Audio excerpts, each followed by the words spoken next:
Last 24 గంటలు వచ్చిన సినిమా updates episode 22. Ustaad Bhagat Singh first 4 days లో ఓవర్సీస్ లో $1.18 మిలియన్ మాత్రమే కలెక్ట్ చేసింది. దురంధర్ 2 మూవీ ఇంపాక్ట్ ఉస్తాద్ మీద గట్టిగా పడిందని చెప్పాలి మామ. లేకపోతే పవన్ కళ్యాణ్ గారి సినిమాకి అడ్వాన్స్ సేల్స్ 1 మిలియన్ దాటుతుంది. అలాంటిది సినిమా రిలీజ్ అయ్యి 4 డేస్ అయినా సరే ఇంకా 1 మిలియన్ దగ్గర ఉందంటే దురంధర్ 2 మూవీ గట్టిగానే కొట్టింది ఈ మూవీని. దురంధర్ 2 మూవీ 4 డేస్ లో 761 కోట్ల గ్రాస్ ని కలెక్ట్ చేసింది. ఈ విషయాన్ని మూవీ టీమ్ అఫీషియల్ గా ఈ పోస్టర్ రిలీజ్ చేసి చెప్పారు. ఇండియాలో 550 కోట్లు కలెక్ట్ చేసింది, ఓవర్సీస్ లో 211 కోట్లు కలెక్ట్ చేసింది. రోషన్ గారు back to back love movies తో రాబోతున్నారు మామ. శైలేష్ కొలను గారితో ఒక లవ్ మూవీని ఆల్రెడీ అనౌన్స్ చేశారు. ఇంద్రగంటి మోహన్ కృష్ణ గారితో కూడా ఇంకో లవ్ మూవీని ప్లాన్ చేశారంట, కానీ ఇంకా అనౌన్స్మెంట్ అవ్వలేదు.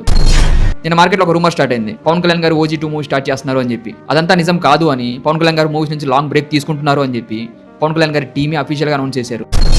గౌతమ్ నందా మూవీ కాంబో మళ్ళీ రిపీట్ అవుతుంది మామ. రిపోర్ట్స్ ప్రకారం గోపీచంద్ గారు అండ్ సంపత్ నంది గారు కలిసి ఇంకో మూవీ తీయబోతున్నారంట. త్వరలోనే మూవీ అఫీషియల్ అనౌన్స్మెంట్ అవుతుంది. డెకార్డ్ మూవీ నుంచి సెకండ్ సింగిల్ మార్చ్ 28వ తారీఖు రిలీజ్ అవుతుందంట. ఈ సాంగ్ పేరు చిచ్చుబుడ్డి. ఈ సాంగ్ కోసం జోనితా గారిని క్యాస్ట్ చేసుకున్నారు. మూవీలో స్పెషల్ సాంగ్ అంట ఇది.